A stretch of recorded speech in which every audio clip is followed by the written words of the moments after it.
Hello class 6, तो welcome to Sannihit Guru fundamental. मैं हूं निकी पंडित एंड क्रैश कोर्स में आपका स्वागत है। आज हम करने जा रहे हैं measurement of length and motion का अगेन 30 क्वेश्चन की सीरीज है, ठीक है, जिसमें आपको बताना है कि आउट ऑफ 30 क्वेश्चंस आप लोगों ने कितने क्वेश्चन सही किए हैं एंड कौन कौन से क्वेश्चंस आपके गलत हो गए। ओके, एंड जो भी क्वेश्चन आपके गलत हुए हैं वो मेरे समझाने के बाद आपको समझ में आए हैं या फिर नहीं आए, ये भी आप मुझे कमेंट करके ही बताएंगे। सो बिना किसी देरी के फटाफट से स्टार्ट करते हैं हम अपना आज का लेक्चर एंड आई होप कि आप सभी तक मेरी आवाज एकदम क्लियर पहुंच रही होगी। So let's start today's class and आज की क्लास का हमारा पहला क्वेश्चन है, Which of the following is a standard unit of length? Length को मेजर करने के लिए स्टैंडर्ड यूनिट कौन सी है ये हमको बताना है। ए है handspan, B is metre, third is footstep and fourth is qubit.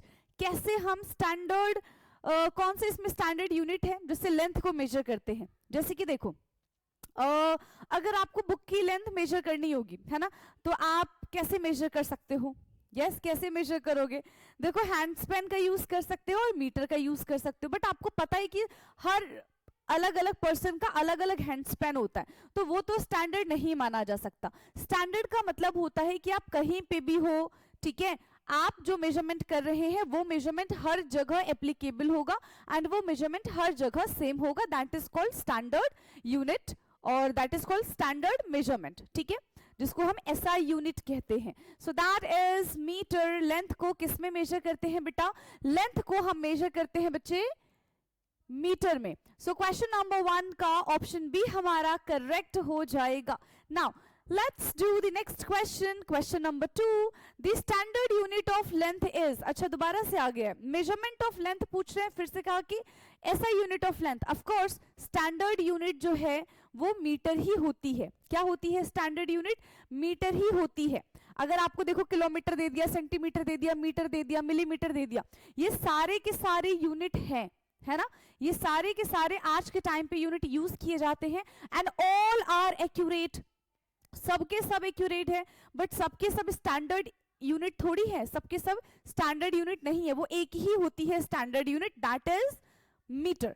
Length की स्टैंडर्ड यूनिट क्या होती है? मीटर होती है, बट ऐसा बिल्कुल भी नहीं है कि सिर्फ मीटर में ही हम लेंथ को कैलकुलेट कर सकते हैं, ठीक है, but standard unit is metre. Okay, so question number 2 option C is the correct answer, that is metre. Now next question है question number 3। The length of pencil is best measured of. अगर आपको pencil की, है ना, इसकी अगर length major करनी होगी तो आप किस में मेजर करेंगे? बता दो जल्दी। किलोमीटर, मीटर, सेंटीमीटर या फिर मिलीमीटर। देखो मिलीमीटर के हिसाब से बहुत बड़ा हो जाएगा, है ना, किलोमीटर के हिसाब से या फिर मीटर के हिसाब से बहुत छोटा हो जाएगा, तो कैसे मेजर करेंगे इसको हम? यस, सेंटीमीटर से। आपके पास जो स्केल आता है 15 सेंटीमीटर वाला, उससे आप आसानी से इसका क्या कर सकते हो? इसका मेजरमेंट कर सकते हो, right. So question number 3, which option is correct? It's centimetre, तो ऑप्शन सी को लॉक कर दिया जाए, है ना, ऑप्शन सी हमारा एकदम करेक्ट हो जाएगा। Let's move to another question. Question number 4. 1 kilometer is equal to 1 kilometer बेटा किसके बराबर होता है? जल्दी बता दो, ये तो आसान क्वेश्चन है भाई। 1 किलोमीटर इज इक्वल टू क्या क्या है हमारे पास? 100 मीटर, 10,000 मीटर, 1000 मीटर या फिर 10 मीटर। क्या हो जाएगा? यस, क्या हो जाएगा? 1 किलोमीटर में 1000 मीटर होता है। कितना होता है? 1 kilometre is equal to 1000 metre, ठीक है, 1 kilometre is equal to 1000 metre. So यहां पे कौन सा ऑप्शन करेक्ट हो जाएगा? 100 टिक कर मत आना, 10,000 भी इनकरेक्ट है। The correct answer is 1000 metre, not 10,000, it's only 1000 metre, right. So question number 4 का option C is the correct answer. Question number 4 option C एकदम करेक्ट है। आते हैं नेक्स्ट क्वेश्चन पे, question number 5।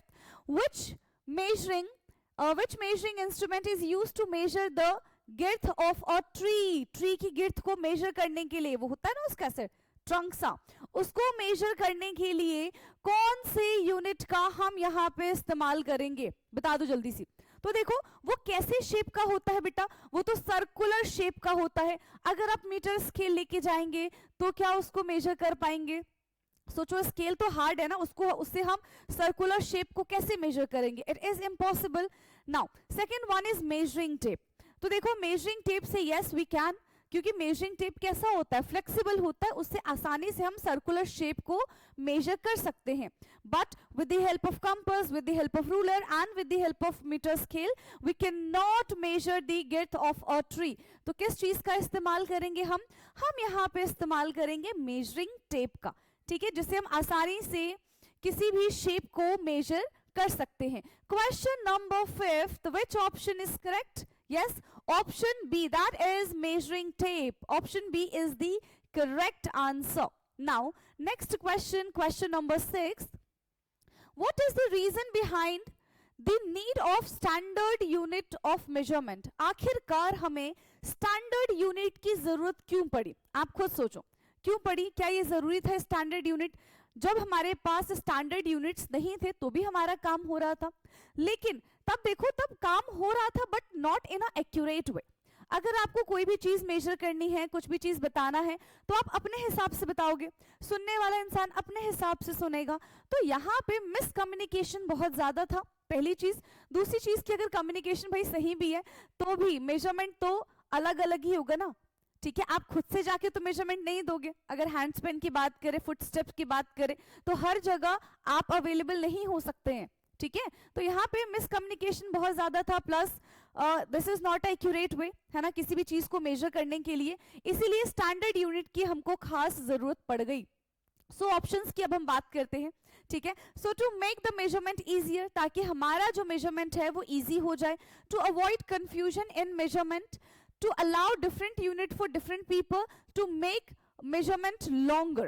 What is this? चलिए, so question number 6, तो which option is correct भाई? क्या चीज जो है यहाँ पे करेक्ट हो जाएगा? अभी बताया कि बहुत ज्यादा मिसअंडरस्टैंडिंग हो जाती है ना, अगर हमारे पास स्टैंडर्ड यूनिट नहीं होंगे। आप बोलोगे कि हमें 2 हैंड स्पेन की नोटबुक चाहिए, है ना, जिसका लेंथ 2 हैंड स्पेन हो, सामने वाले का हाथ छोटा छोटा है या फिर सामने वाले का हाथ बहुत ही ज्यादा बड़ा है, तो फिर ये गड़बड़ हो जाएगी। या फिर सोचो आप कपड़े सिलवाने के लिए जा रहे हो, है ना, तो टेलर ने क्या किया, ढीले ढाले कपड़े सिल दिए और आपको बस आज ही पार्टी में जाना है, आज ही शादी में जाना है, तो जोकर बन के थोड़ी जाएंगे हम, है ना। तो यहाँ पे बहुत ज्यादा कंफ्यूजन था, बहुत ज्यादा मिसअंडरस्टैंडिंग थी, इसीलिए स्टैंडर्ड यूनिट की हमको बहुत जरूरत पड़ी, right. So to avoid the confusion in measurement, measurement में हमको किसी भी किस्म का कंफ्यूजन ना हो, इसीलिए standard unit is very very very important. Okay, so question number 6, option B is the correct answer, है ना। कौन सा आंसर करेक्ट हो जाएगा? It's option B. Now question number 7 is, which among the following is the smallest unit of length? इसमें से length की smallest unit कौन सी है? It's kilometre, centimetre, millimetre and millimetre. Which one is the smallest unit of length? कौन सा हो जाएगा? सबसे छोटा, देखो नाम से पता चल रहा है, मिली, है ना, मिली सबसे छोटा। सबसे बड़ा कौन सा है इसमें से? सबसे बड़ी यूनिट कौन सी है? इट्स किलोमीटर, है ना। उसके बाद आता है मीटर, उसके बाद आता है सेंटीमीटर, एंड सबसे छोटा हो जाएगा millimetre. So question number 7, yes, question number 7, the smallest unit of length is millimeter, ठीक है, क्या हो जाएगा? it's millimeter। तो फटाफट से हम क्वेश्चन नंबर 7 का ऑप्शन डी करेक्ट कर देते हैं एंड चलेंगे नेक्स्ट क्वेश्चन पे। सो question number 8 is, the correct way to measure the length using a scale is, correct way किस तरीके से हम स्केल की हेल्प से करेक्ट मेजरमेंट करेंगे? सो होल्डिंग इट एन एंगल, एक एंगल से पकड़ के हम उसको मेजर करेंगे, keeping it flat and wing from the direct above. जैसे कि मान लो कॉपी पे हमने वो स्केल रख दिया एंड बिल्कुल फ्रंट से सामने से देखेंगे। पहले में क्या था, ऐसे एंगल बना के हम मेजर कर रहे हैं या फिर इधर से एंगल बना के मेजर कर रहे हैं, बट सेकंड में क्या है कि बिल्कुल सामने से देखो, है ना। थर्ड क्या कह रहे हैं, placing it on object without contact, object के ऊपर रख दो विदाउट कॉन्टेक्ट, ये तो कोई बात नहीं होती। Using only one end of the scale, using only one end of the scale, scale का सिर्फ एक ही एंड हम यूज करेंगे. So which one is a better way, है ना, and which one is the correct way, कौन सा यहाँ पे करेक्ट वे हो जाएगा. जब भी आप मेजरमेंट करते हैं, लाइन ड्रॉ करते हैं, क्या करते हैं, आपने स्केल, कॉपी है, आपने स्केल रखा, ठीक है. अगर आपको मान लो 7 सेंटीमीटर की लाइन ड्रॉ करनी है, आपने यहाँ पे एक पॉइंट डाला, 7 सेंटीमीटर पे आप पॉइंट डालेंगे, लाइन को खींचेंगे, बिल्कुल सामने से देखेंगे. कोई भी एंगल बना के आप अगर देखते हैं तो डेफिनेटली आपका मेजरमेंट जो है वो गलत हो जाएगा. So which one is the correct answer, keeping in a flat wing from directly above, है ना, फ्लैट में रख दो, बिल्कुल सामने से उसको देखो, तभी हमारा मेजरमेंट करेक्ट हो जाएगा. So question number 8, option B is the correct answer, keeping in flat and wing from directly above, right. Option B हमारा यहाँ पे करेक्ट हो जाएगा. नाउ नेक्स्ट क्वेश्चन है question number 9th, not 10. Question number 9th is if the zero mark on the scale is broken, है ना, कभी कभी होता है ना कि हमारी स्केल जो है वो टूट जाती है. अगर मान लो हमारी स्केल टूट गई, है ना, तो क्या हो जाएगा, we should throw the scale away, भाई फेंक दो, हमारी स्केल टूट गई है, अब हम नई स्केल लेकर आएंगे, ऐसा कर सकते हैं. या फिर use another starting point and subtract it's reading. मान लो आपका जो स्केल है वो टूट गया, है ना, और अब आपके जो स्केल में मेजरमेंट है वो कहां से है, वो 1 से है. सो यहाँ पे 1 है और यहाँ पे मान लो 1 2 3 4 5 6 7 8 9 10, ये 2 है, ये 3 है, ठीक है. तो इस तरीके से आपके स्केल में नंबरिंग होगी.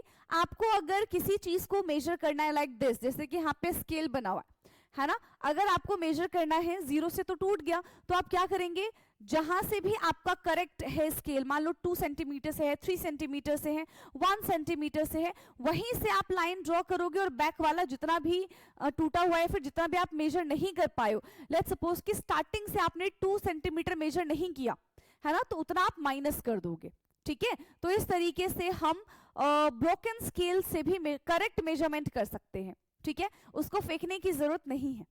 Clear. So start measuring from the broken end and guess the measurement. So जहां से टूटा है वहां से हमको मेजर नहीं करना है, ठीक है, जहां से टूटा है वहां से हमको मेजर नहीं करना है.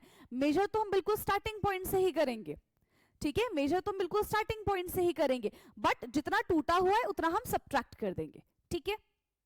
So question number 9, use another starting point and subtract the reading. हम दूसरा starting point ढूंढ लेंगे, हम 0 as a starting point को avoid कर देंगे. So question number 9, option B is the correct answer. Now next question, question number 10. A kilometer stone on the road tells. Kilometre stone, पता ना जब आप रास्ते में जाते हो तो आप देखते हो कि एक छोटा सा ना ऐसा स्टोन सा बना हुआ होता है, इस पे लिखा होता है, मान लो आप दिल्ली जा रहे हो तो लिखा होगा दिल्ली अभी आने में 15 किलोमीटर है.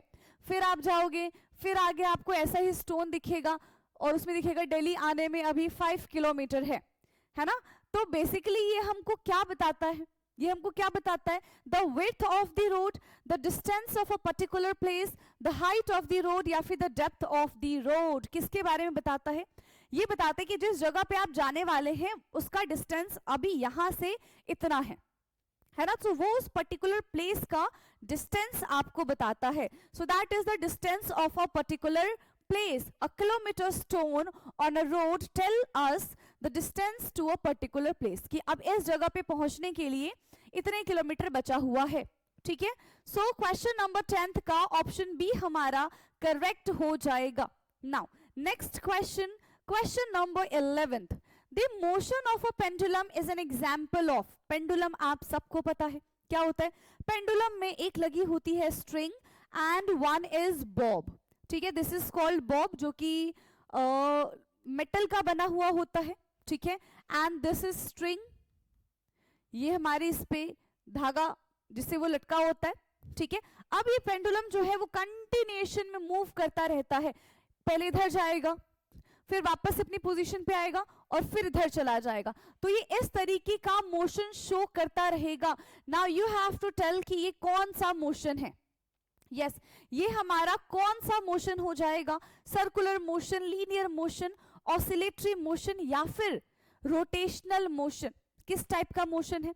तो यहाँ पे हम देख रहे हैं कि ये जो बॉब है ना, ये कुछ टाइम के बाद it's repeat the same process, है ना, ये टू एंड फ्रो तो मोशन कर रहा है, तो ये अपनी जो पोजीशन है उसको बार बार रिपीट कर रहा है, and that type of motion is called oscillatory motion. क्या कहते हैं इस टाइप के मोशन को? हम इस टाइप के मोशन को कहा जाता है oscillatory motion. So question number 11, option C is the correct answer, that is oscillatory motion। ठीक है, oscillatory motion, जैसे आप झूले पे झूलते हैं ना, तो वो भी क्या होता है, पहले आगे गया फिर पीछे आएगा, फिर आगे जाएगा फिर पीछे आएगा, तो वो क्या हो गया, वो भी हमारा ऑसिलेटरी मोशन ही है। ठीक है, now question number 12 is the movement of bicycle wheel while moving is an example of bicycle wheel, the movement of bicycle, जो साइकिल है ना, उसकी जो व्हील है जब वो मूव करती है, ठीक है, तो ये किसका एग्जाम्पल हो जाएगा बेटा? व्हील कैसी होती है? ऐसी होती है व्हील, अच्छा से बनाएंगे। ठीक है, चलिए भाई, तो व्हील हम बना देते हैं, सर्कुलर शेप में होता है व्हील, है ना।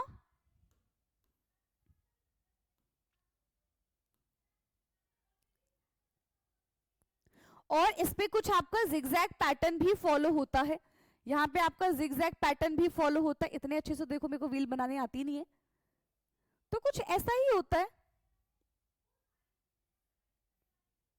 ठीक है, ये तो पता नहीं क्या बन गया, ऐसा चक्री सा लग रहा है, बट ठीक है, अब ये घूमेगा, ये इस डायरेक्शन में घूमेगा, फिर ये कंटिन्यूअसली ऐसा ही घूमता रहेगा और ये अपनी पोजीशन को चेंज करता रहेगा। सो किस टाइप का मोशन है ये जल्दी बता दो, क्योंकि देखो ये सर्कुलर शेप में है, तो ये कैसा मोशन शो करेगा? ये सर्क्यूलेटरी मोशन शो कर देगा। कैसा मोशन शो करेगा बेटा? सर्क्यूलेटरी मोशन शो करेगा।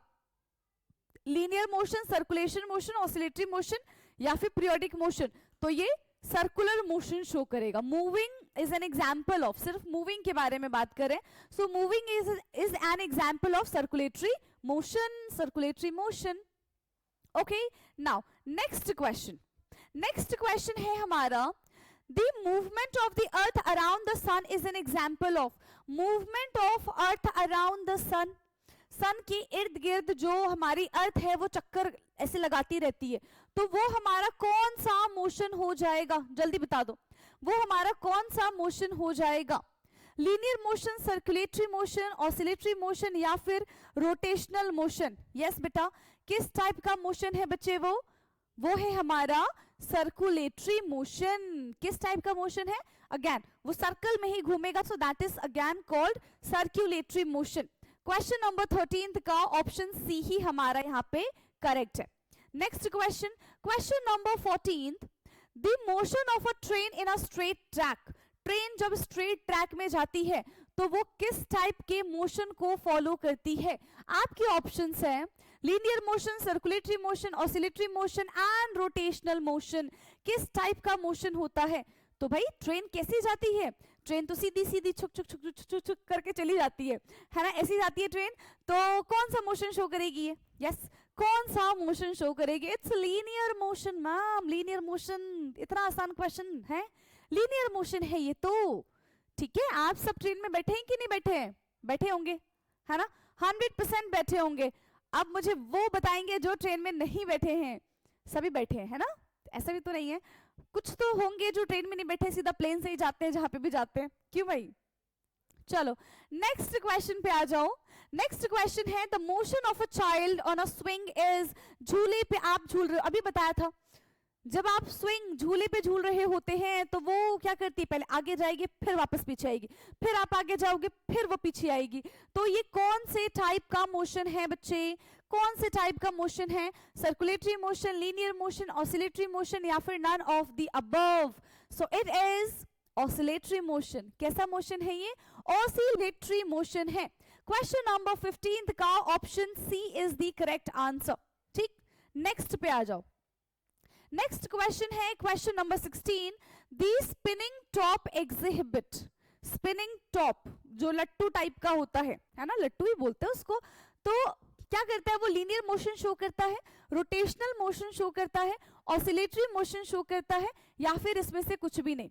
जो स्पिनिंग टॉप होते हैं वो क्या कौन सा इसमें से मोशन एग्जिबिट करते हैं बेटा? दे शो रोटेशनल मोशन। कैसा मोशन शो करेंगे? वो रोटेशनल मोशन शो करते हैं। कैसा मोशन शो करते हैं बेटा? रोटेशनल मोशन शो करते हैं। Clear? Now next question is question number 17। If a car travel 10 kilometre in 15 minute, अगर एक कार है जो 10 किलोमीटर चलती है 15 मिनट में, है ना, 15 मिनट में ये 10 किलोमीटर जा रही है, how far will it travel in 1 hour? तो ये 1 आवर में कितना ट्रैवल करेगी ये आपको बताना है। सी 15 मिनट में अगर 10 किलोमीटर है तो 1 मिनट में कितना हो जाएगा? 10/15 एंड 1 आवर मतलब 60 मिनट में कितना हो जाएगा? 1/15 इंटू 60। 1/15 इंटू 60 तो 15 4 जा 60 एंड 4 10 जा 40 किलोमीटर चला जाएगा भाई। एक घंटे में ये 14 किलोमीटर को मेजर कर लेगा। 1 आवर में 14 किलोमीटर को मेजर कर पाता है ये। ठीक, now next question, question number 18th। Now 18th question is the speed of N object is measured in. Speed, किसी भी ऑब्जेक्ट की स्पीड को हम किस में मेजर करते हैं? यस, किसी भी ऑब्जेक्ट की स्पीड को बेटा हम किस में मेजर करेंगे? Kilometre per hour, metre per second, both A and B and none of the above. कैसे मेजर करते हैं? सी स्पीड जो होता है, speed is equal to distance upon time. ठीक है, स्पीड जो होता है बेटा वो होता है distance upon time and distance की यूनिट है हमारी किलोमीटर, तो टाइम का हो जाएगा हमारा आर। तो किलोमीटर पर आर में भी मेजर कर सकते हैं, या फिर डिस्टेंस अगर हमने मीटर में मेजर की तो इसको हम सेकेंड में मेजर करेंगे। तो दोनों के दोनों यूनिट करेक्ट है। या तो हम किलोमीटर पर आर में भी यूज कर सकते हैं या फिर हम मीटर पर सेकेंड में भी इसको कैलकुलेट कर सकते हैं। क्वेश्चन नंबर 18 का ऑप्शन सी यानी कि both A and B correct हो जाएगा। Both A and B is the correct option. Next question पे आते हैं। So next question 19th question, an object is in motion if. हम कब बोलेंगे कि कोई भी ऑब्जेक्ट मोशन में है? यस, हम कब बोलेंगे कि कोई भी ऑब्जेक्ट मोशन में है? If it stay in one place, अगर वो एक ही प्लेस पे रुका है हुआ है तो हम बोल देंगे कि वो मोशन में है। या फिर change its position over time, समय के साथ वो अपनी पोजीशन को चेंज कर रहा है, हम तब बोलेंगे कि ये मोशन में है। या फिर स्टॉप्स मूविंग, मूव नहीं कर रहा है, बिकम इनविजिबल, तब बोलेंगे कि ये मोशन है। यस, कब बोलेंगे कि ये मोशन है? जब कोई भी ऑब्जेक्ट टाइम के साथ अपनी पोजीशन को चेंज करता है। कोई भी ऑब्जेक्ट अपनी पोजीशन को चेंज करता है with respect to time is known as motion. क्या कहते हैं बेटा उसको हम बोलेंगे motion. So change its position over time is known as motion. ठीक, now 20th question, which of the following object exhibit both rotational and linear motion? कौन सा इसमें से रोटेशनल मोशन को भी फॉलो करता है और लीनियर मोशन को भी फॉलो करता है? Yes, a rolling ball, a swing pendulum, a bird flying, a fan blade. क्या हो जाएगा? देखो फैन ब्लेड जो है वो तो सिर्फ और सिर्फ क्या कर सकता है? एक ही जगह पे रोल कर सकता है ना, एक ही जगह पे रोटेशन कर सकता है। लीनियर मोशन तो वो कर नहीं सकता। लेकिन अगर हम बॉल की बात करें, रोलिंग बॉल, तो वो सीधे सीधे रोल हो रही है, मतलब रोटेशन मोशन, एंड वो सीधे सीधे मूव कर रही है, मतलब लीनियर मोशन। तो क्या ये करेक्ट है हमारा? है, यही सोचा था क्या? जल्दी बता दो, यही सोचा था कि नहीं सोचा था? Yes, it is rolling ball, और rolling ball is the correct answer. Question number 20 का ऑप्शन ए हमारा एकदम करेक्ट हो जाएगा। अब बढ़ जाते हैं अपने नेक्स्ट क्वेश्चन की तरफ। So next question is the most suitable device to measure the thickness of a coin is. Coin यानी कि सिक्का, आप सबको पता है, 1 का सिक्का, 2 का सिक्का, 5 का सिक्का, 10 का सिक्का, 20 का सिक्का भी आता है ना। तो उसकी थिकनेस को मेजर करने के लिए हम कौन सा मेजरिंग इंस्ट्रूमेंट यहाँ पे यूज करते हैं? Metre, scale, measuring tape, vernier calliper या फिर रूलर? जो नाम नहीं सुना होगा ना वही इसका आंसर है। हाँ, समझ गए? क्या समझे? इट्स वर्नियर कैलिपर एक डिवाइस होता है जिससे हम अपने बालों की थिकनेस को भी मेजर कर सकते हैं बेटा, ठीक है, उससे हम अपने बालों की थिकनेस को भी मेजर कर सकते हैं, बहुत पतली से पतली चीज हम उसमें मेजर कर सकते हैं, ठीक है। So it is vernier calliper. Question number 21 का ऑप्शन सी हमारा करेक्ट हो जाएगा, that is vernier calliper. Now next question, question 22, a length of a cricket pitch is best measured in. Cricket pitch को आप किस में मेजर करोगे? Millimetre, centimetre, metre या फिर किलोमीटर? यस, किस में मेजर करेंगे? तो भाई क्रिकेट पिच तो बहुत बड़ी होती है, उसको हम मीटर में तो मेजर कर सकते हैं। यस, मीटर में तो भाई मेजर कर सकते हैं उसको हम, 10 मीटर का है, 50 मीटर का है, कितने मीटर का है क्रिकेट की जो पिच है ना, लेकिन उसको हम सेंटीमीटर या फिर मिलीमीटर में नहीं कर सकते, ठीक है। स्टैंडर्ड अगर मेजरमेंट की बात करें सो दैट इज मीटर, है ना, that is metre. So question 22 का ऑप्शन सी हमारा करेक्ट हो जाएगा, किलोमीटर नहीं होगा बेटा, ठीक है, किलोमीटर नहीं होगा, मीटर में हम इसको मेजर कर देंगे। Now next question, question 23, which of the following motion is a periodic in nature? कौन सा इसमें से periodic बोल सकते हैं कि periodic motion है? Yes, which one is considered as a periodic motion in nature? The movement of a car on a road, car जो है वो मूव कर रही है रोड पे, that is periodic motion. A swing of a pendulum, pendulum जो है आगे जा रहा है फिर पीछे आ रहा है, फिर आगे जा रहा है फिर पीछे जा रहा है, या फिर the rolling of a ball, roll कर करके आगे बढ़ रहा है, या फिर the flight of a bird, bird जो है वो उड़ रही है, क्या हो जाएगा? यस, इसमें हमको पूछा गया पीरियोडिक। पीरियोडिक का मतलब होता है व्हिच रिपीट इट्स मूवमेंट, जो अपने मूवमेंट को, जो अपने मोशन को फिर से रिपीट कर दे, दैट इज कॉल्ड पेंडुलम। तो that is called pendulum, that is called periodic. कौन शो करेगा? आप तो देखो आंसर बता दिया यार मैंने, गलती से मेरे से ना आंसर हमेशा रिवील हो जाता है। So it's swing of a pendulum, swing of a pendulum shows periodic motion in nature, ठीक है। Now let's move to question number 24 and question 24 है हमारा, which of the following is not a type of motion? yes, कौन सा इसमें से motion का type है ही नहीं? कौन सा इसमें से मोशन का टाइप है ही नहीं? It's linear motion, circular motion, static motion या फिर ऑसिलेटरी मोशन। देखो लीनियर मोशन आप सबको पता है, सीधे सीधे सीधे सीधे मूव करना इज लीनियर मोशन, सर्कुलर में मूव करना है circular motion, to and fro movement करना it's oscillatory motion. But what is static motion? हाँ, रुका हुआ मोशन। रुका हुआ मोशन क्या होता है भाई? वो तो रुक गया ना, that means that is not a motion, ठीक है, दैट स्टैटिक। स्टैटिक मीन्स हम रेस्ट भी बोल सकते हैं, है ना। सो that is not a type of motion, static is not a type of motion, ठीक है। मोशन का मतलब होता है चलना, स्टैटिक का मतलब होता है रुका हुआ, तो ये तो खुद ही कंफ्यूज हो जाएंगे भाई कि चलना है कि रुकना है ना। स्टैटिक मोशन चलना है कि रुकना है। चलो नेक्स्ट क्वेश्चन पे आते हैं, ठीक है। नेक्स्ट क्वेश्चन है हमारा question 25, what is the correct method to measure the curved line, ठीक है, using a scale. With the help of scale अगर हमें कर्व्ड लाइन को मेजर करना है तो हम कैसे मेजर करेंगे? देखो डायरेक्टली स्केल की हेल्प से तो कर्व्ड लाइन को मेजर कभी नहीं किया जा सकता, ये बात तो आपको भी पता है ना। तो क्या करेंगे यहाँ पे? place the scale on the curved line, use a thread, then measure the thread with the scale, fold the paper along the curve and measure, use two rulers at the different angle। तो क्या हो जाएगा? which one is the correct answer? देखो scale की help से we can not measure the curved line, तो हम क्या करेंगे? एक थ्रेड लेंगे, थ्रेड से उस पूरे कर्व्ड लाइन को हम मेजर कर देंगे एंड फिर उस थ्रेड को हम सीधा करके ये स्केल की हेल्प से हम फिर उस थ्रेड को मेजर कर देंगे, ठीक है। आगे समझ में? तो इस तरीके से हम उस सर्कुलर पाथ का भी मेजरमेंट कर सकते हैं। Okay, so for this question use a thread then measure the thread with the scale. पहले हम थ्रेड से मेजर कर लेंगे और फिर हम उसी थ्रेड को मेजर कर लेंगे with the help of scale. So B option is the correct answer. कौन सा ऑप्शन करेक्ट होगा बच्चे?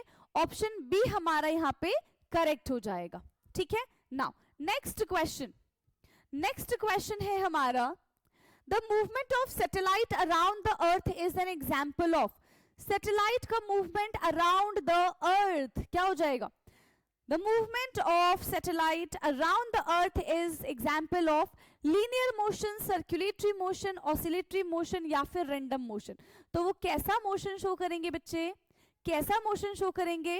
वो एक सर्कुलर मोशन शो करेंगे। ठीक है, कैसा मोशन शो करेंगे? वो एक सर्कुलर मोशन शो करेंगे।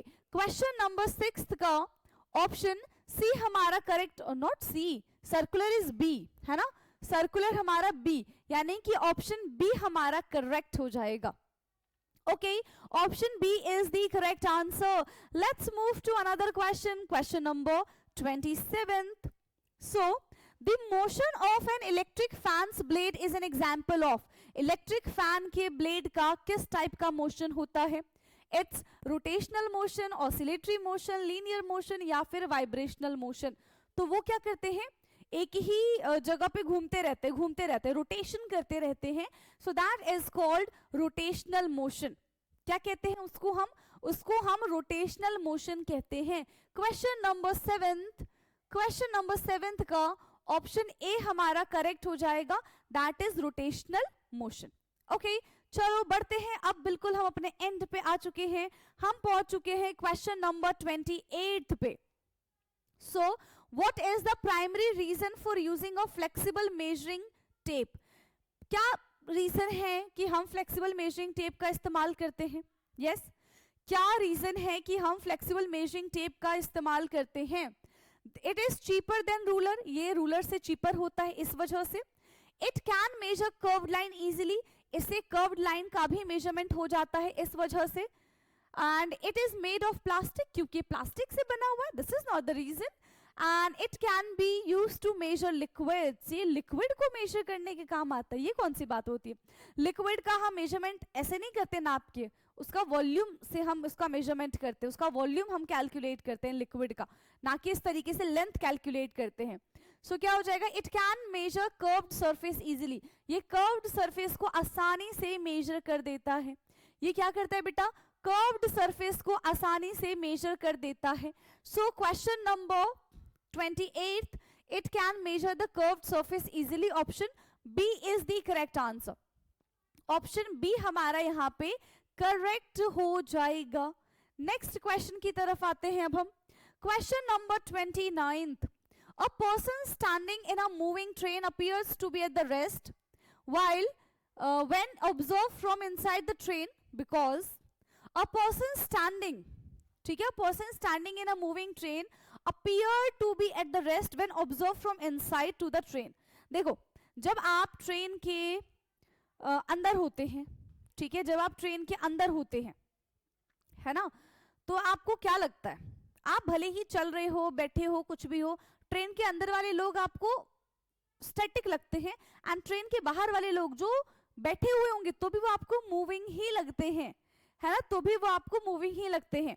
या फिर अगर कोई चीज यहाँ पे, जैसे क्वेश्चन के बारे में अगर हम बात करें, है ना, तो कह रहे हैं कि अगर भाई आप ट्रेन से देख रहे हो तो बाहर वाला इंसान आपको रुका हुआ दिख रहा है, लेकिन आप मूविंग ट्रेन में बैठे हो, तो ऐसा कैसे हो सकता है? ऐसा इसीलिए हो सकता है क्योंकि हो सकता है कि दोनों के दोनों ही मूव कर रहे हो, तभी वो हमको पोजीशन में चेंज नजर नहीं आ रहा होगा, right? So a person is not moving at all, a train and a person are moving together, the train is stationary, the person is moving faster than the train. तो क्या हो जाएगा? यहाँ पे पर्सन और ट्रेन दोनों के दोनों एक ही साथ मूव कर रहे हैं, इसी वजह से वो हमको रेस्ट पे लग रहा है। The train and the person are moving together, अगर रुका हुआ होता पर्सन तो हमको वो चलता हुआ नजर आता, अब चल रहा है तो हमको रुका हुआ नजर आ रहा है। क्या बात है ना, क्या बात है। चलिए, सो अब हम अपने आखिरी सवाल पे आ जाते हैं। Last question of the today's class is the grandfather हाँ, the grandfather clock has a pendulum that swings back and fourth.